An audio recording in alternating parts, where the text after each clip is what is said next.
you're all able to see the posts on one and stuff, right? Anything else? Yeah. It's from the last homework. The last homework number 2, let me pull it up. What was it? It was number 2 from the last homework. Can you tell me what it is? Yeah, I'm pulling it out.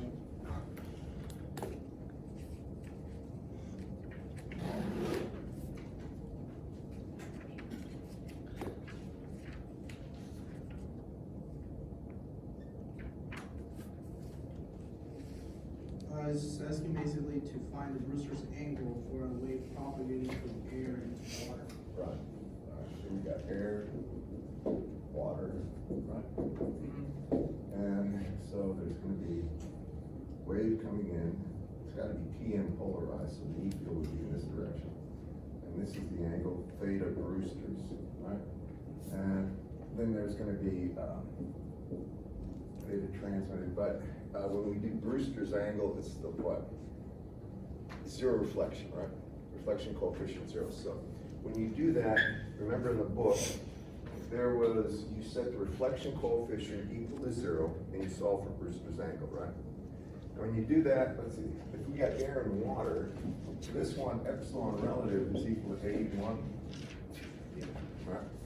And if you look in your book, I forgot which page it's on, it's the very last page of chapter 6, but it will have Brewster's angle. First, this is non-magnetic. So for the non-magnetic, it says what? The sine of theta Brewster's angle is equal to 1 over the square root of 1 minus, and here it would be epsilon relative 1 over epsilon relative 2. Do y'all remember that? Did you do this? It's probably, when you do it, it becomes pretty straightforward. It's 1 over the square root, I believe it's 1 minus, so this is 1 over 81, I believe, correct? And, I don't know. what? Never mind. I thought there was some math there. It should give you the right angle. I'm just curious what it is. 83.66. Is that right? Class? It probably is. I'm thinking to myself, yeah, that's probably right, complete transmission, but,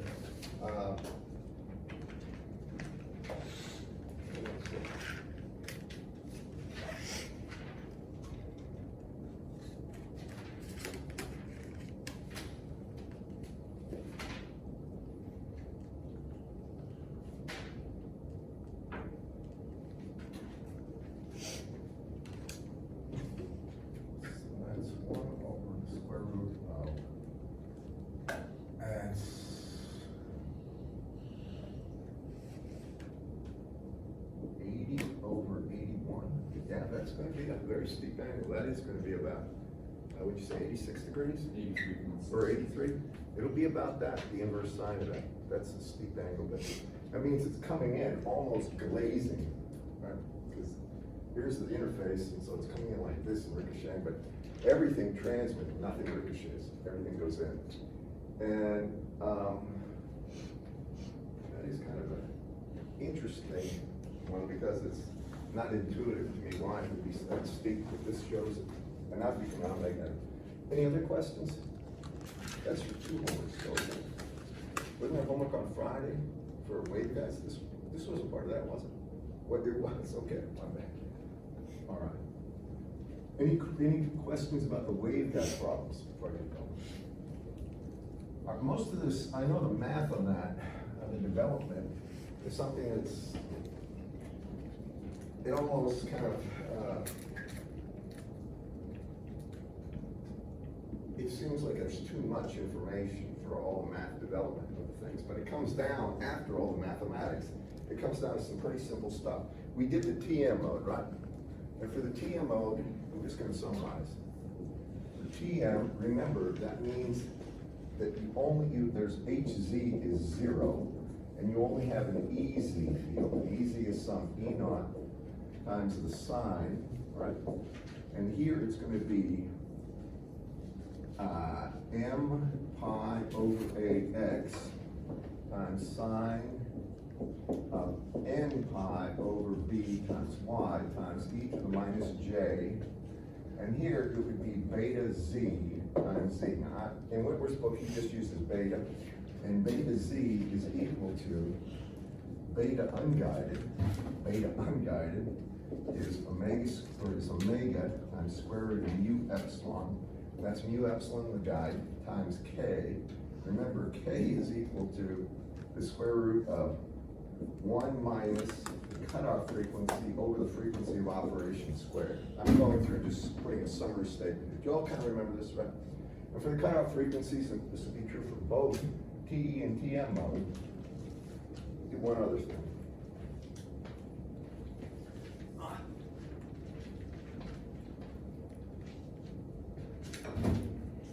Again, for my guide, what I'm really talking about is this is X, this is Y, right?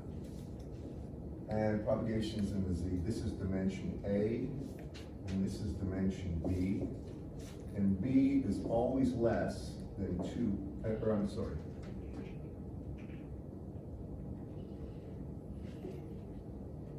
A, let me put it this way, A is always greater than 2B.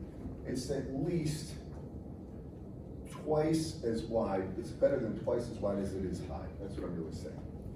All right, so when we have this, that's the cutoff frequency for these modes, but the lowest cutoff for the TM mode, this is TM now, and the lowest order cutoff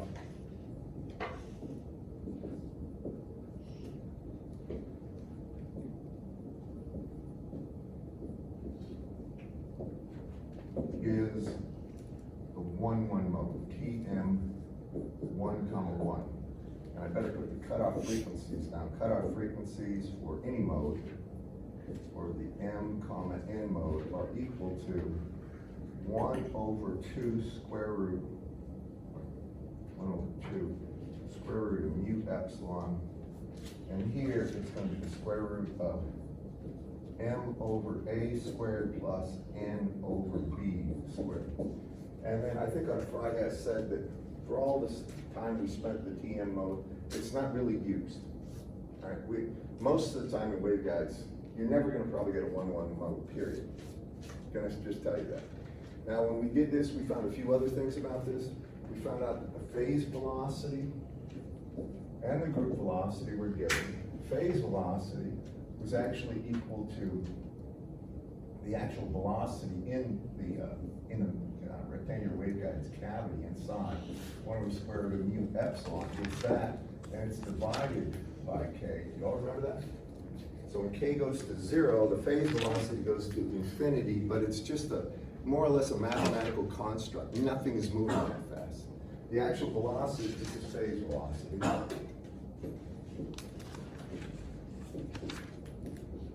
The velocity we care about is the group velocity, or the velocity the energy propagates.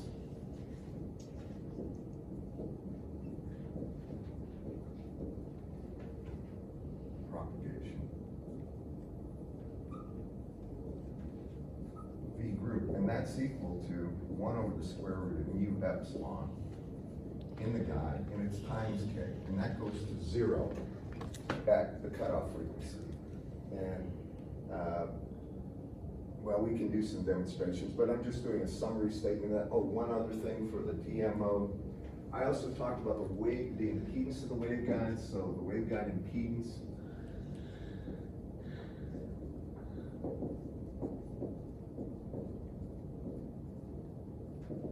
and this is for TM,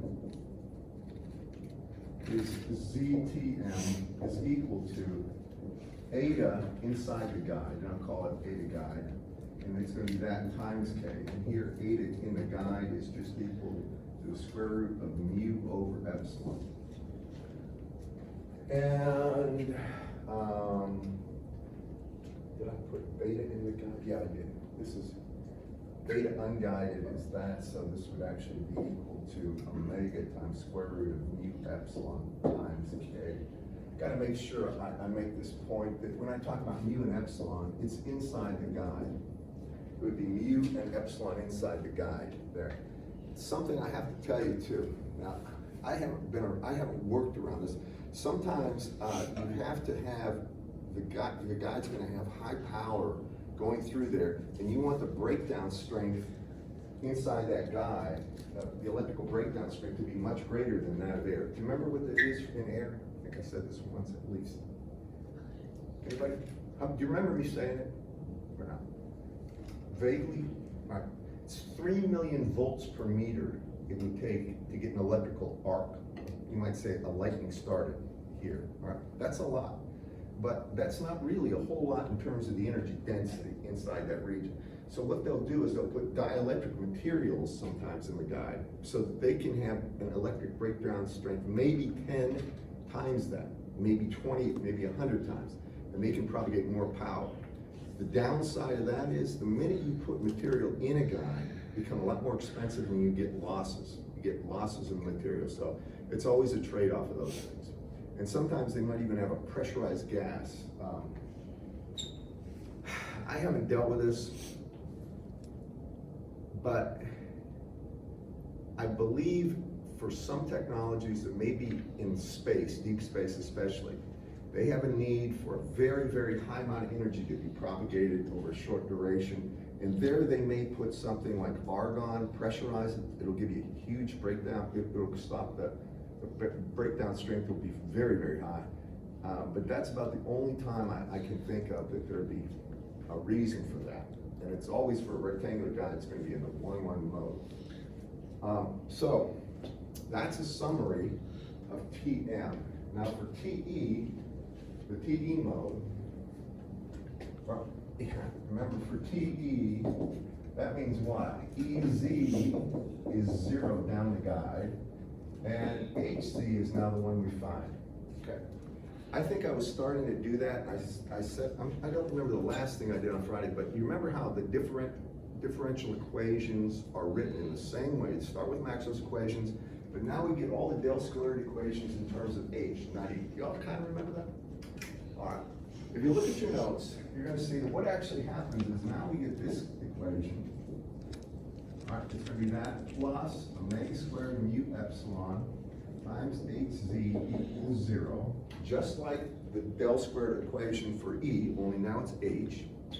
Now we find out, we go through and do separation of variables.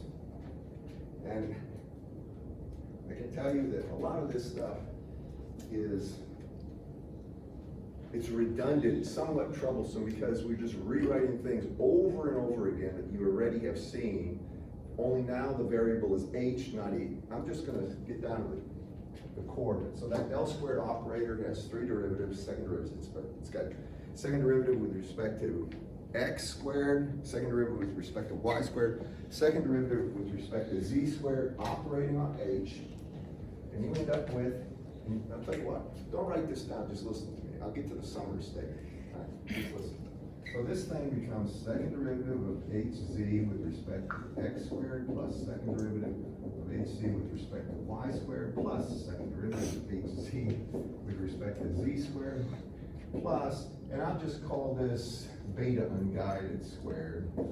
Make a notation, beta unguided squared is equal to omega squared mu epsilon times hz equals 0. Remember my next step? Just curious. You don't need to write it down, just think about it. Anybody? Remember, we're going after a solution. Go ahead. The large X double prime over X.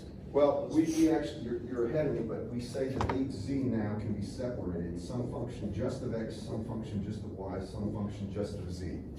We make that assumption, see if we can carry out separation of variables. We can, it's a linear differential equation. So then we do 2 derivatives here, right? But yeah, double prime x times yz.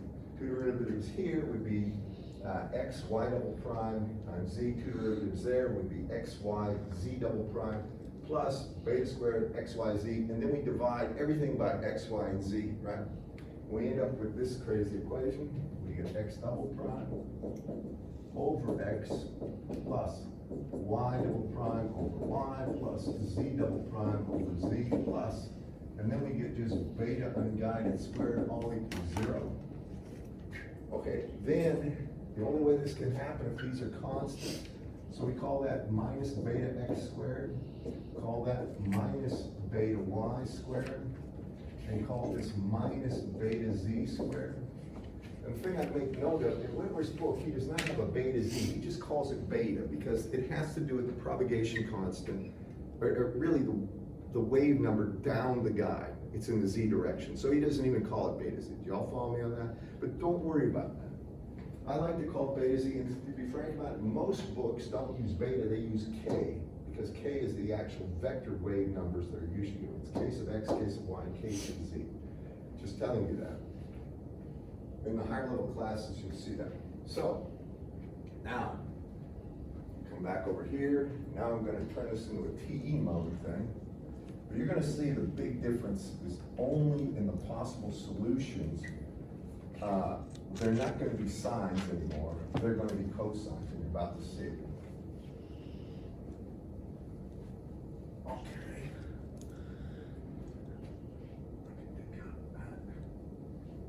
I'll leave that. So, here we go.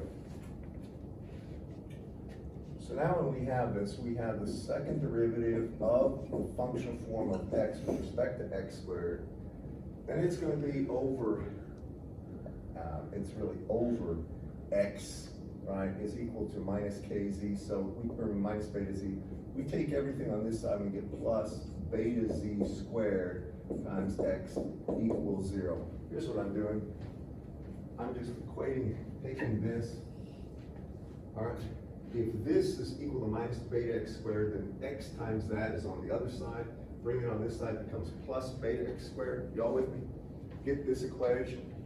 Now, this is a standard linear differential equation. It's a second order linear differential equations. I can write the solution in terms of some constant times e to the gamma x. Pick a couple of derivatives and solve for gamma. I'm just going to tell you I can do it. What the end result is that x can have the form, can be either something that varies as a sine of beta x times x, or it can be a cosine of beta x times x, or it can be e to the plus or minus j beta x times x. Those are the only three possible solutions. If you want, I'll prove it after class. Just ask me if I'll be happy to. But the way we actually get the real solution is this. Remember, this x has to do with hz. Remember that. hz is down the guide. It's in the direction of z, and it's tangent to all the surfaces. So in a guide, in a wave guide like this is x this way, and this is y that way. Right? Now, hz would be in this direction. Follow? It's going in and out of the board. What are the boundary conditions for hz on these boundaries? Well, you knew E tan is 0 on a conductor, right? The tangent E field is 0, correct? What about the H field? This is one I don't think he covered well in EMAG 1, because it wasn't for time-varying fields. Well, the actual boundary condition for hz on a conductor's surface is the derivative of hc. It's really the derivative of the tangent component in the perpendicular direction. dhz, d normal, is equal to 0. Now, it means it's a relative maximum. Y'all follow me? For the E field, it goes to absolute 0. It's a relative minimum there. But the H field itself will be a peak. So if you actually graph the H field, hc, as a function of depth here, let's just do it right here. If we were to do this, what we'd see is hz would have this type of relative. It would be a relative maximum, and then we go down to 0 somewhere else. But it's going to be a maximum there, not a minimum. That would be hc. Can you all follow me? Really, what you had for hc was E tan 1 is E tan 2, H tan 1 is H tan 2, right? Well, when you have a perfect conductor surface, that's where the actual normal component of the derivative, the tangent component of the H field with respect to the normal derivative goes to 0. And you can prove that with the curl equations. I'm just going to say it's this one. Or because of this, or because the derivative goes to 0, it can't be this, because the derivative of this with respect to x, just look at that, will give you a cosine. You all see that? Take a derivative of this, we're gonna get beta x times cosine beta x times x. The cosine at x equals 0, cosine of 0 is 1. It doesn't go to 0. The only way this works is if the derivative of this functional form goes to 0, it has to be a cosine. It means h in the z direction, or h, I should say, x, pardon me. This is in his book. X itself is going to be of the form of a cosine of beta x times x. It has to be. All right. And it has to do with that. Now, some of this stuff is not that obvious. You can read the book. I can give you some more I'll go through the formal proof on this if you want me to. But it's a little, I don't even know if in his book how he discusses this from an EMAG 1 perspective, because he doesn't do this as a boundary condition. Usually it's just h tan 1 is h tan 2. And on a perfect conductor surface, Hz is actually surface current density. I don't know if you remember that at all. But come down to that, that's going to be how x varies with respect to, the x variation of Hc with respect to the trig function will be a cosine. Might as well just say this too. For this one, it's going to be of the same form. I'm going to get something where I'm going to end up getting that equation, solve it, and I'm going to have it be equal to a cosine beta y times x. And then the betas in these equations are the same. What you actually do is take a derivative of the function with respect to x, because that's where the boundary condition lies, set it equal to 0 at the boundary condition, and you'll find that beta x is the same beta x as before. It's simply pi, or it's m pi over a. And for beta y, it's the same beta before. Now you can look in the book on this one. Has anybody got their book open to these things? I want to check the page number on this.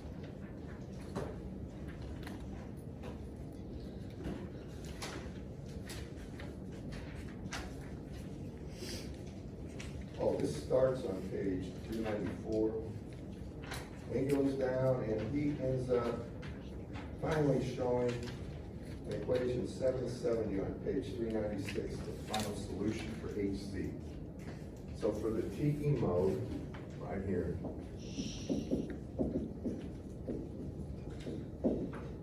the difference is now we have HZ, and it's going to have some H naught right there, times, now it's going to be cosine of m pi over a times x, cosine of n pi over b times y, and then e to the minus j beta z times z.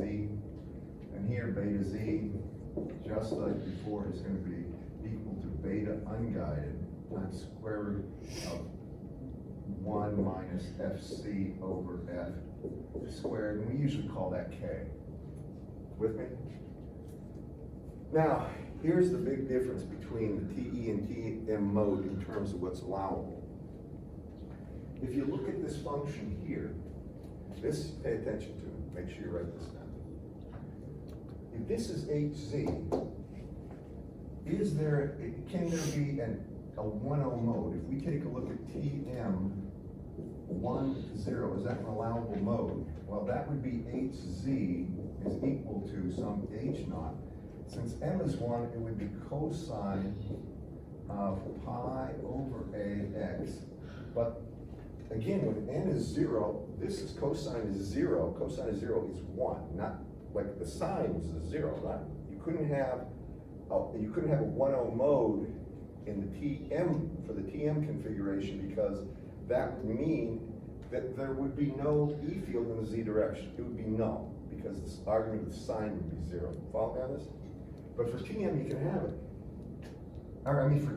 Sorry, this is for TE. Gosh, I'm so sorry about that, TE.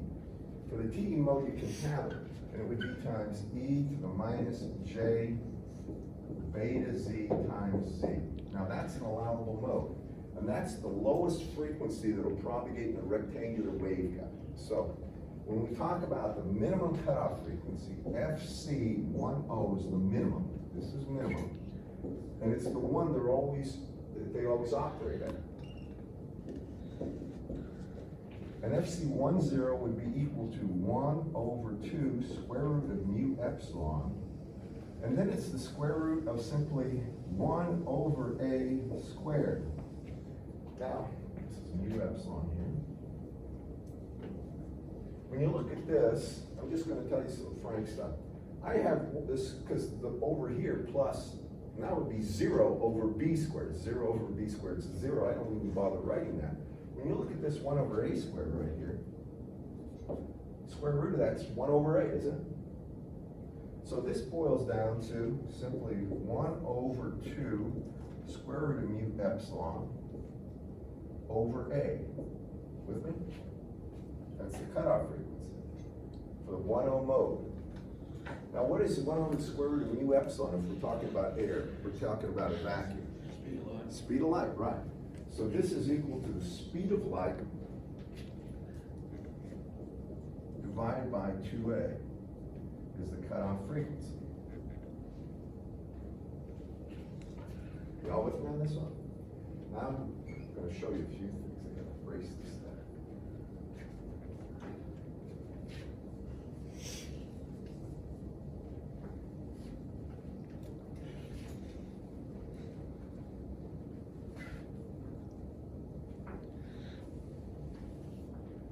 Now we come over here and we see, if I have a rectangular waveguide, how you draw it, and this is dimension A,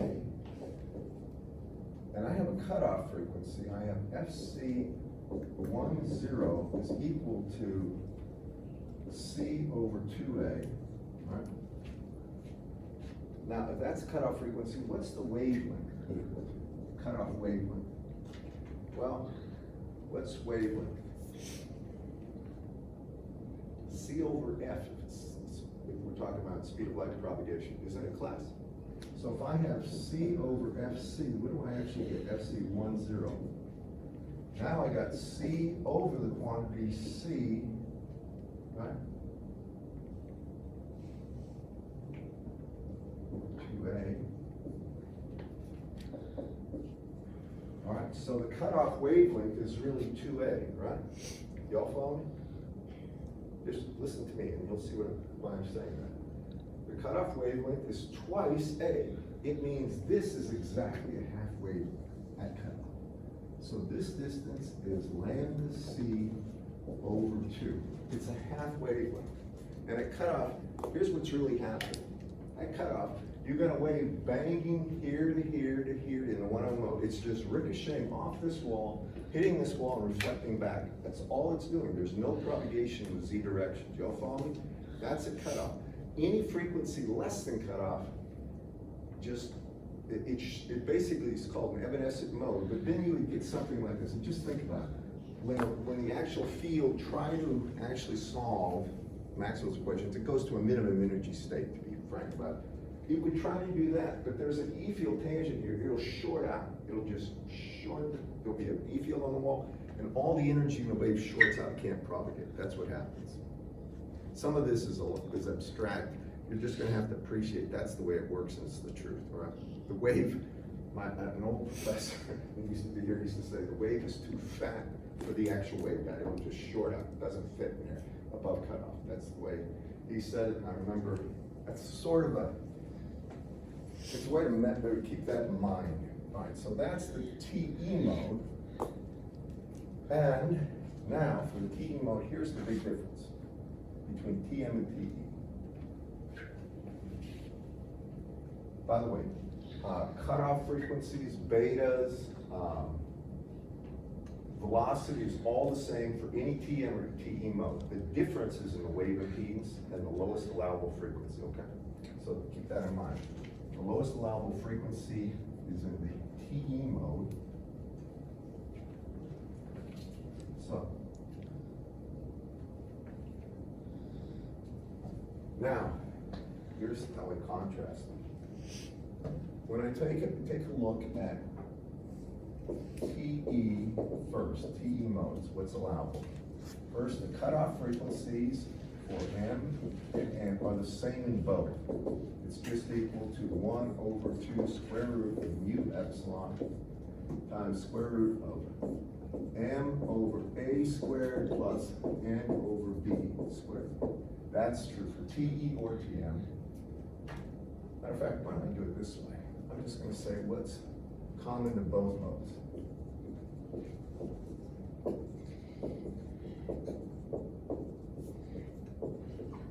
That's for sure is common. Normally they introduce the constant K as the square root of 1 minus FC over F squared. And for propagation to take place in either mode,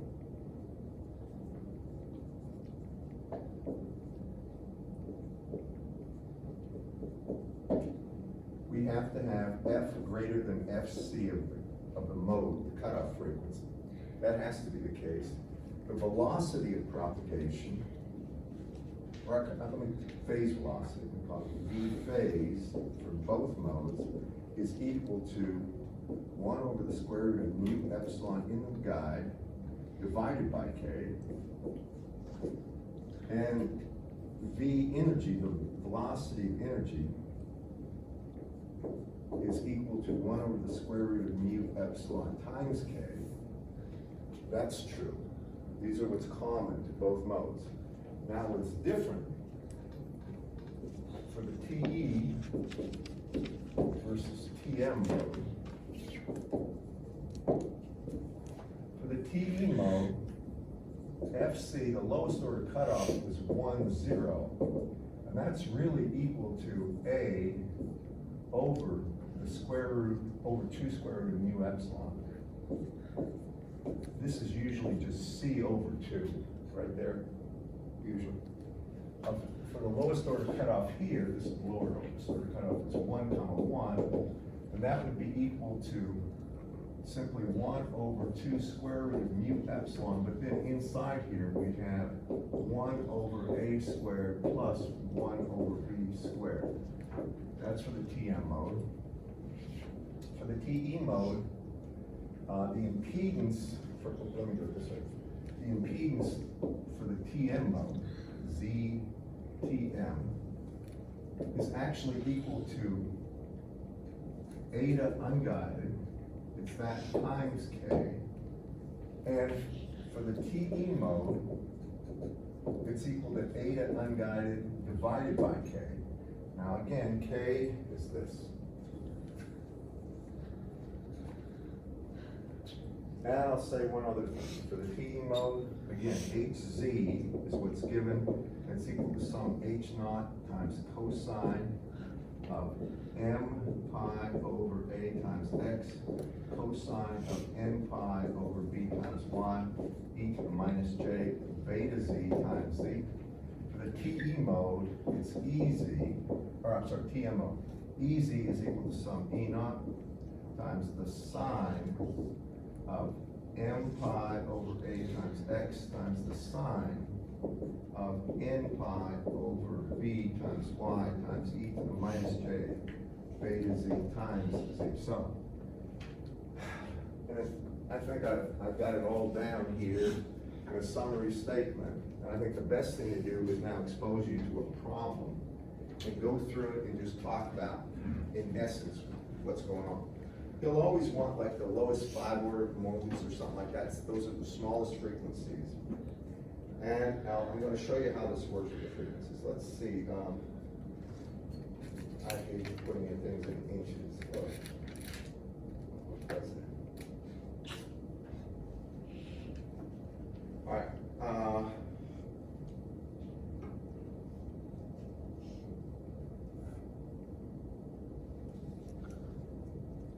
All right, let's try 7.6 for a second. 7.6.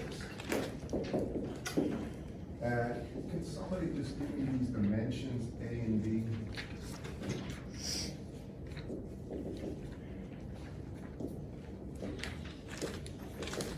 I know they're centimeters. A is 4 centimeters, and B is 2.5. All right. And what is epsilon relative to here? 2. 2.9? Okay. Now, what we're gonna do is, we're gonna go through and analyze this. First thing he asks for is the cutoff frequency.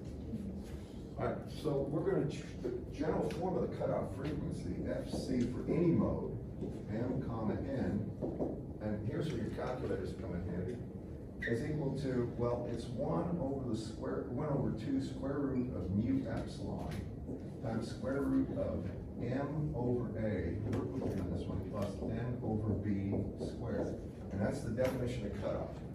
So now the lowest order cutoff would be for the TE10 mode, that would be the lowest frequency. And we take a look at FC1, 0.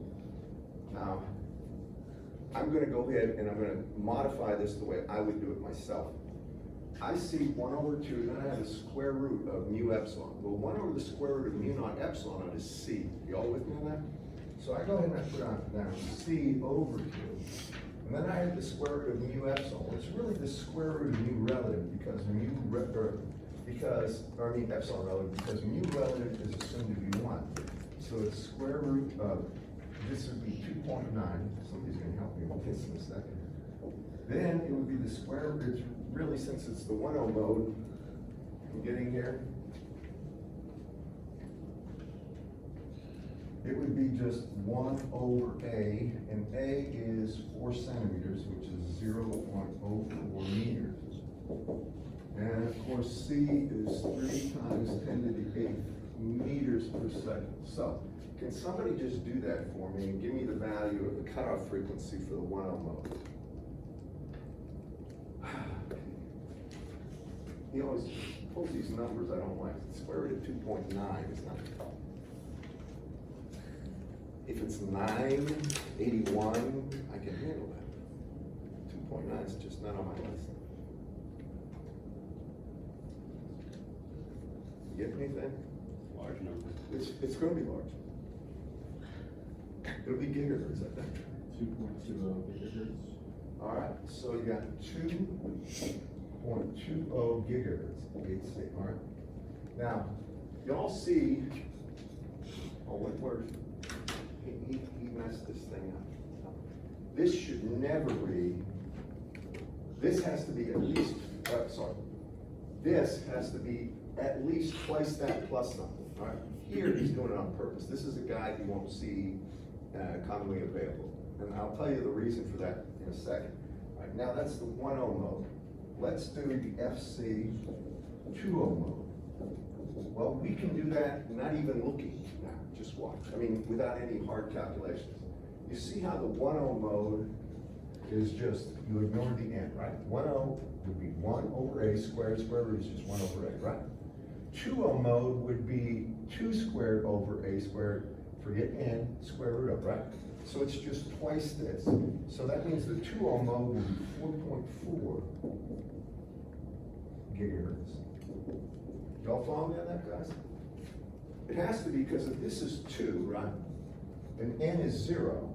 Well, the square root of, when I have 2 over A squared, square root of that, that's just 2 over A, right?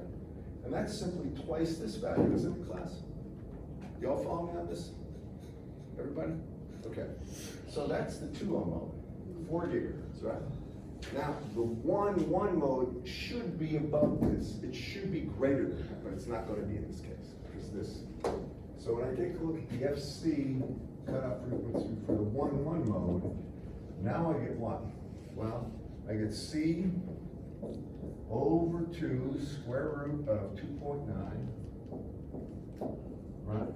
And then I get the square root of 1 over A, which is 4 centimeters, which is 0.04 squared, plus 1 over B, which is 0.025 squared. Can somebody give that to me? I know I'm asking you to do some calculations, but I want to make sure when you do them, and then I'll make it clear what I'm talking about. 4.15 gigahertz. What is it? 4.15 gigahertz. All right. 4.15 gigahertz. Now, you'll notice the 2 is 4.4 gigahertz. Usually the way the modes occur in a normal waveguide, first mode will be the 1 mode. The second lowest frequency will be the 2-0 mode. Then the third lowest frequency will be the 1-1. That's the way they're set up. They do not want the 1-1 mode to come here. And I'll get to some of the other reasons in a second. All right. So that's usually the way guides are made. Now, what is in that question? What does he ask for? How many propagation modes does the waveguide support at 3 gigahertz? All right. So he says if we operate at 3 gigahertz, what's gonna propagate? Follow me? All right. Well, this is 2 gigahertz for the 1-0 mode. That will propagate. If we hit it with 3 gigahertz, it's a higher frequency than 2, right? That one will propagate. This is 4. That will not propagate. That'll short out. This is 4. The only mode that will propagate is the 1-0 mode. Do y'all follow me on that? Because the 3 gigahertz is above the 1-0 mode's cutoff, but it's not above the 1-1 or the 2-0 mode. Do y'all follow me? With me? What's the next part of that? Determine the impedance of the waveguide at 3 gigahertz. All right. So now we're talking about impedance. Got me on this? The mode that's propagating is the 1-0. That can only be a TE mode. Do y'all follow me? It's TE 1-0. Can't be TM. Y'all with me? Now, the impedance of the guide, for ZE or ZTE for the 1-0, is going to be equal to eta U, which is, eta is just the impedance of the guide, which is square root of mu over epsilon. In our case, it's really square root of mu naught over epsilon naught times the square root of 1 over the square root of epsilon relative, because mu relative is 1. So that's really 120 pi over the square root of 2.9. Why you chose 2.9, it's beyond me. So that's what goes here. With me on this class?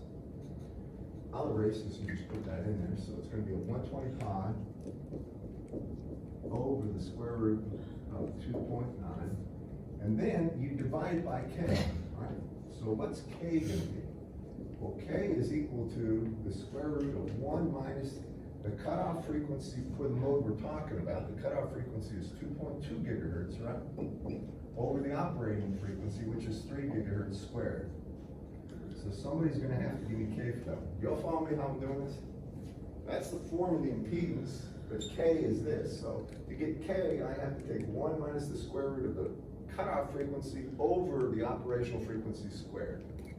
Okay. This will come together. You don't see it yet. So can somebody tell me, first give me the value of k. 0.679. 0.679? All right, then give me this. So it's really 377 over 0.679. 555.2. 555? All right. Yep. I hope that. I Yeah, believe it. divide. But you said divided by the square root of 2.9. Oh yeah, you got it. You didn't do that? This should be 120 over square root of 2.9. It's 103.8. And you gotta divide that by k. That is. Yes, sir. When it's divided by k, it's 103. 326. Is that right? At 326. You got 120 divided by square root of 2.9. Tell me what that is. 70.46.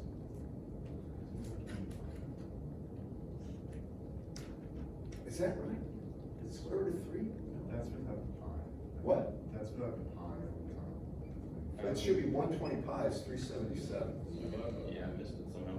377 divided by square root of 2.9. 221. 321, and then divide that by 0.679. 326. 326? Is that right, class? Yes. 326 ohms.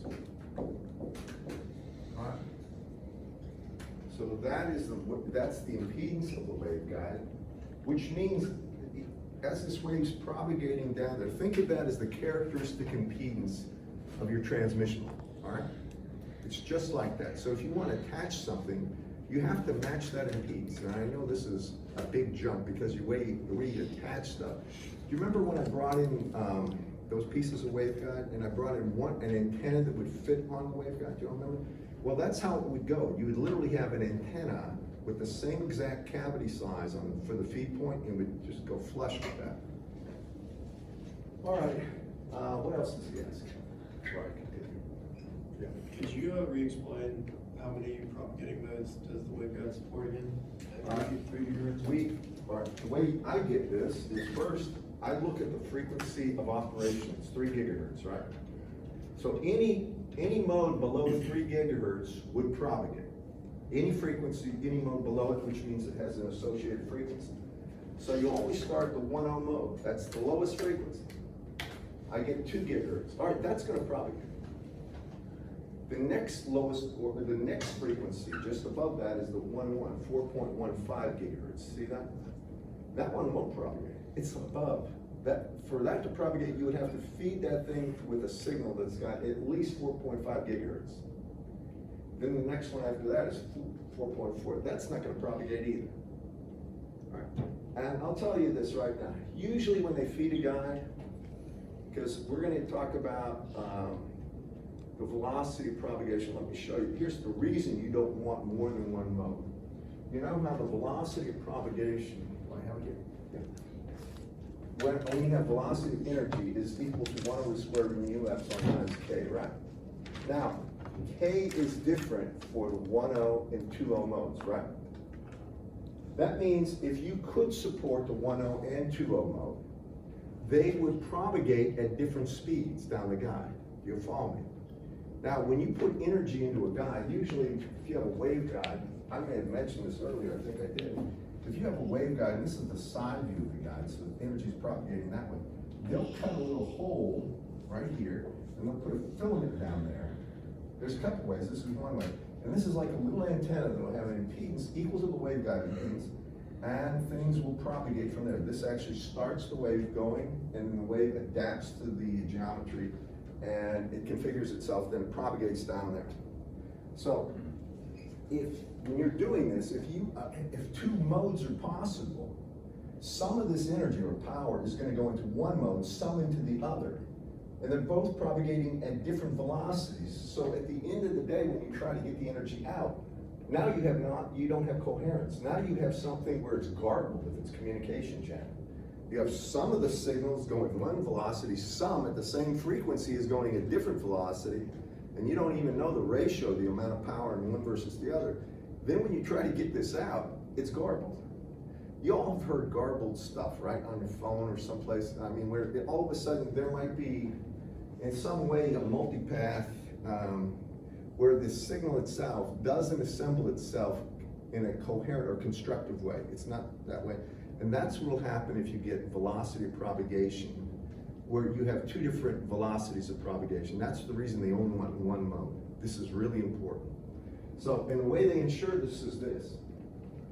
When they operate a guide, if this was a real guide, I'm just telling you, if this is a real guide, what they would probably do, they look at that cutoff frequency, that lowest order cutoff at 2 gigahertz, right? The next highest order frequency is about 4.15, right?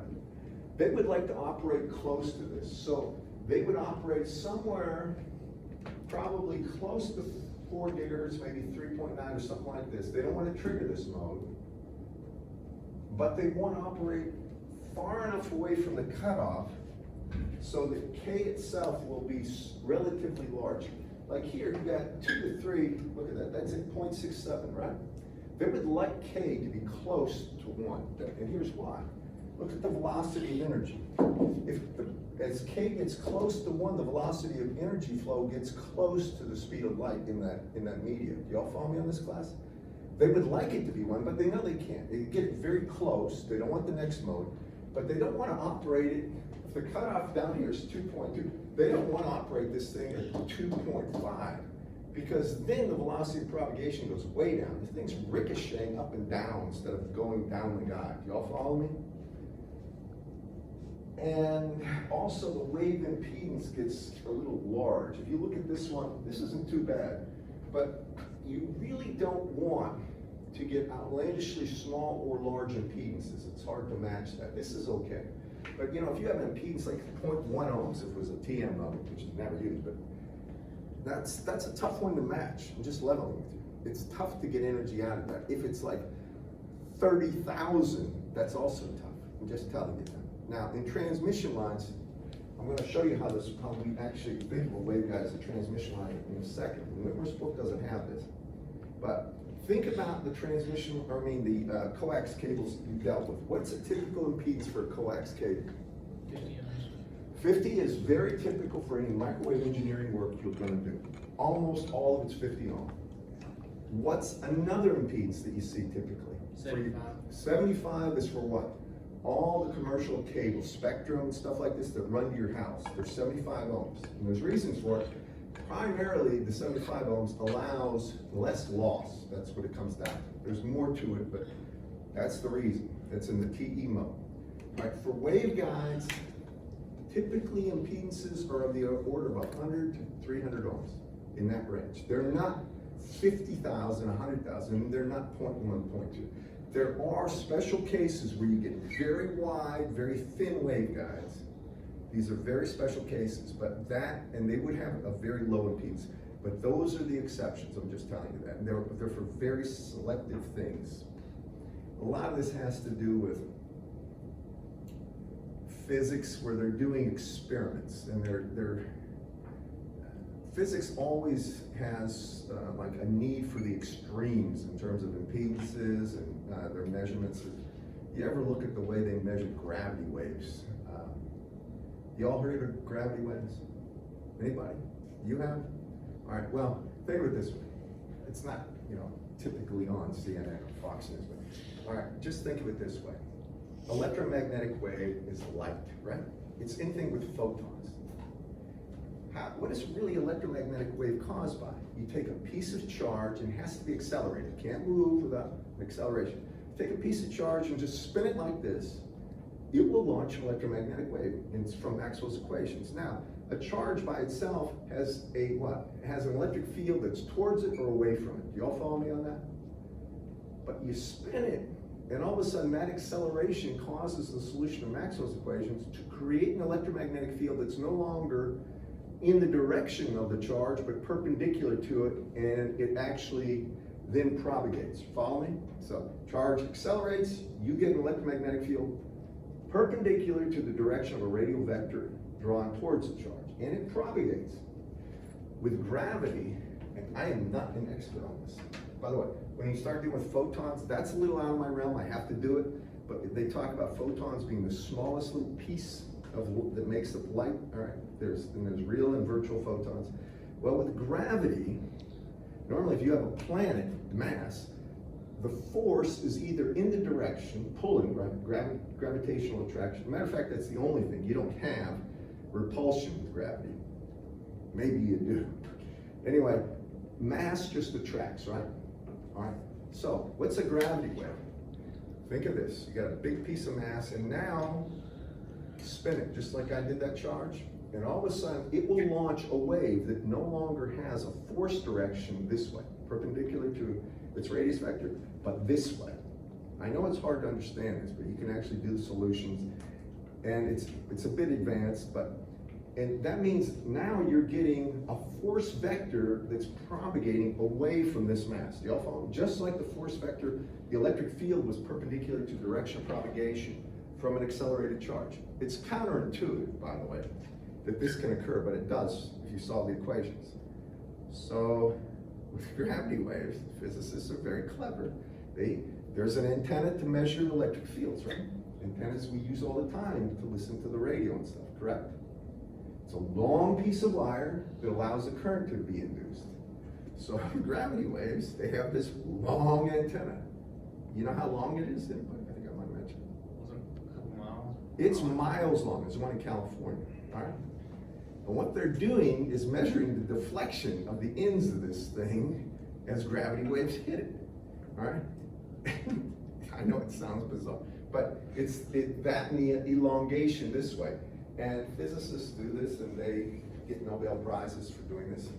And they're brilliant, but what they're trying to do is, this might be out of your area of interest, but you've heard of things, you know that there's strong force, right? Those are the forces that hold the nucleus together where protons are next to protons and then blow apart. That's the strong force.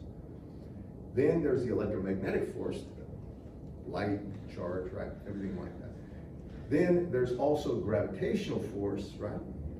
And then there's the what? Weak force. Do you remember the weak force? Nuclear decay. Do you all have this, by the way, in your physics courses? The weak force, right? Those are the four forces. Well, Einstein coupled electromagnetics, the effects of gravity to electromagnetic forces. All right, there is a coupling, and it's how he got he got the Nobel Prize for the photovoltaic effect. But this is one of his greatest contributions. It's general relativity that does that.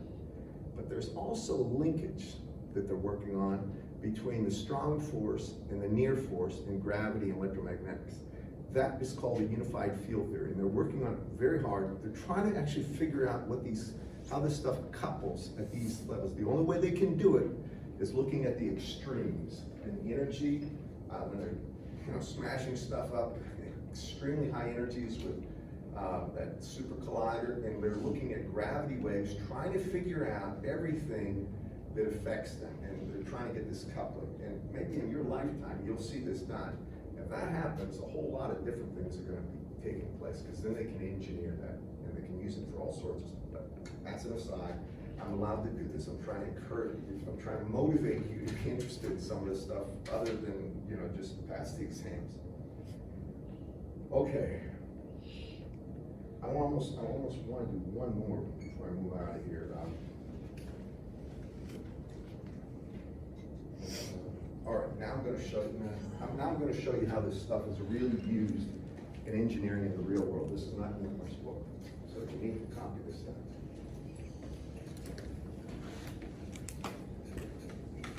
And it's important that you take notes here. I'll give you problems on it, but it's important you to see this. And I actually put a PowerPoint, I think it was just a PDF, of some of this information on OneNote for you to look at, because it's important.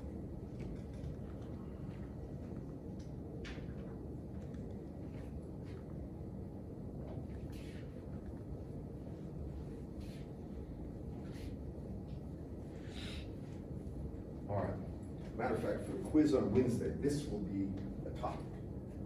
All right. So when we have a waveguide like such, we have a rectangular waveguide, and it's got a certain length L. All right, it's got dimension A, dimension B here, and let's just assume it's filled with air. All right. And we're going to look at that the way we look at a transmission line. All right. So the first thing you do with this is you calculate the cutoff frequencies, right? Typically for the 1.0 mode, but I'll put 1.0 cutoff. It's almost always this way. So that's equal to C over 2, and it's really going to be equal to, there could be a 2.0 mode, but if you're operating even above that, it will never work. So this is real engineering. So this is going to be simply A, it's C times A over 2. That's the cutoff frequency. Next, we operated F, so we'll call this the operating frequency F.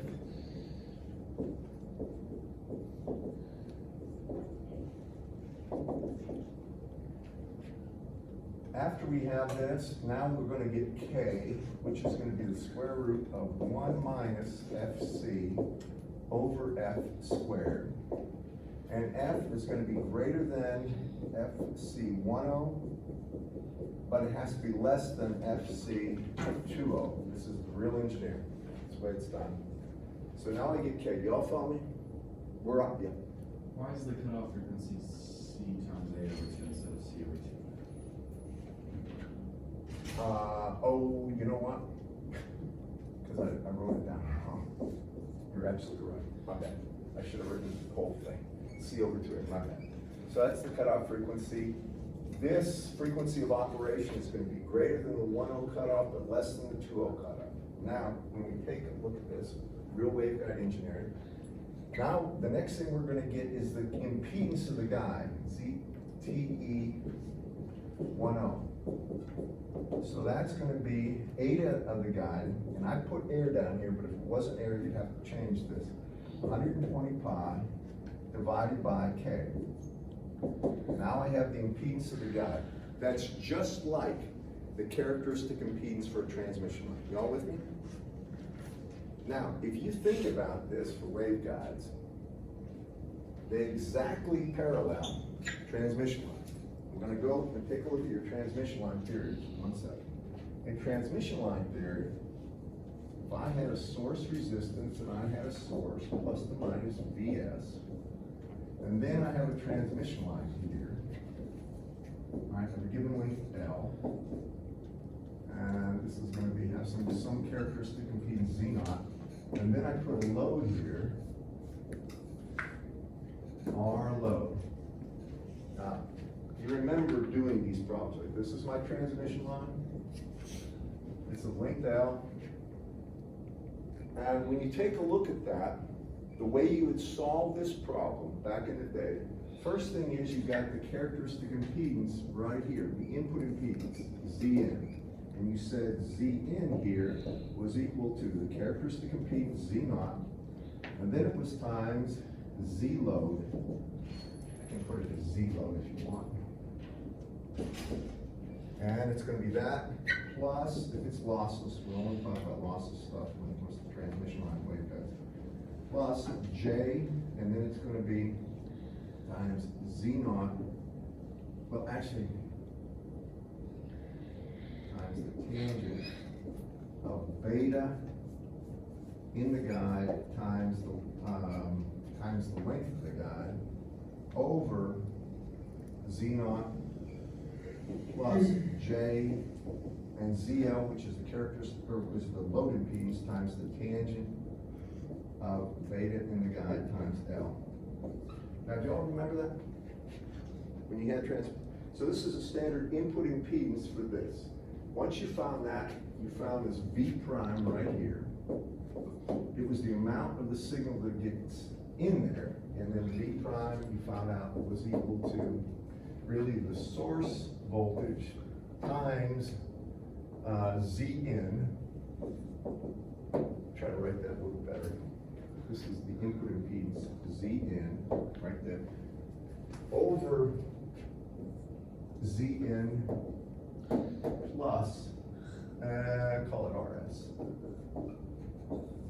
And what this is, it's the amount of signal. You look at this thing just as some lump value of impedance. Remember this one, class, when you do it? You found the amount of voltage that was developed here.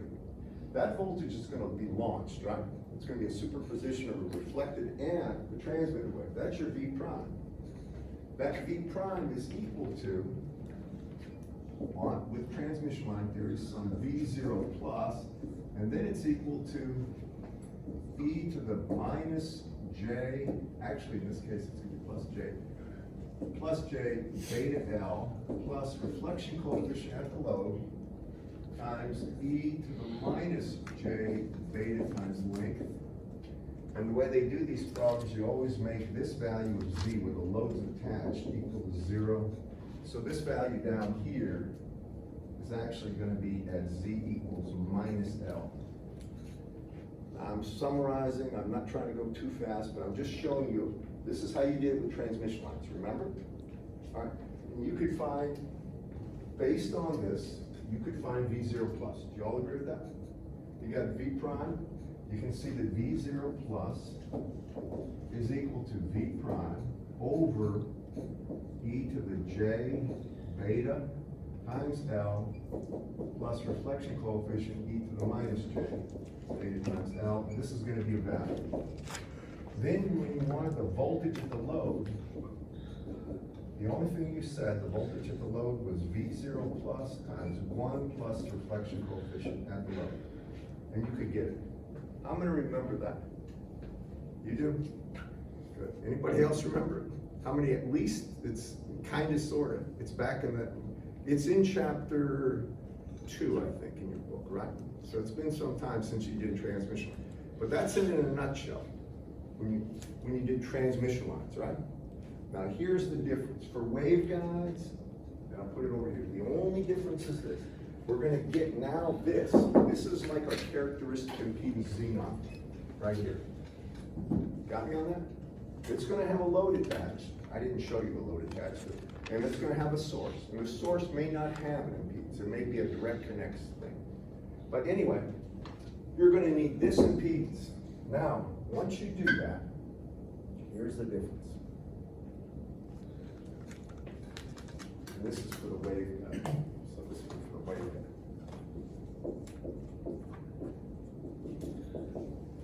Now I have my waveguide here. Waveguide has a length L, and it has a characteristic impedance. I'll call it Z, TE. I'm assuming 1, 0 here. I'll just call that Z0 for this waveguide.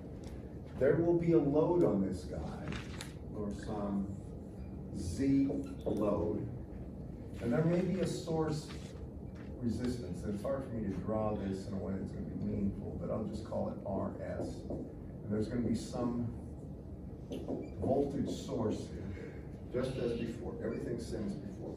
The difference lies in this.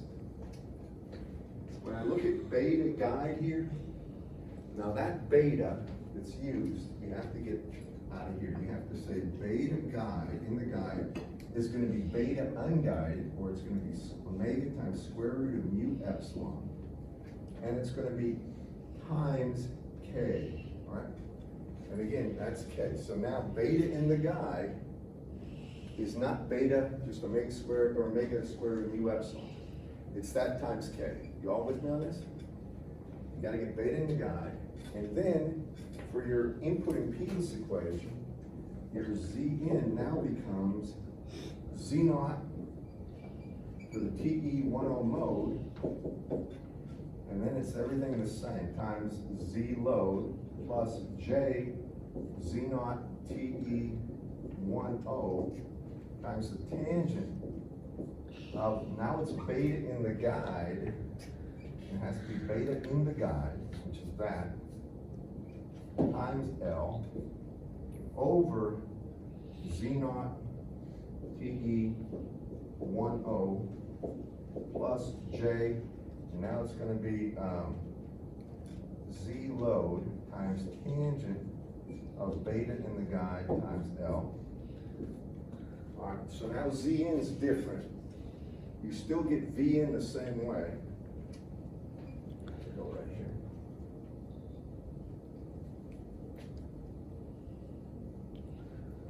You're still going to get your Vn or V prime equal to Vs times, and here it's going to be Zn in the guide over Zn plus Rs. That's the same.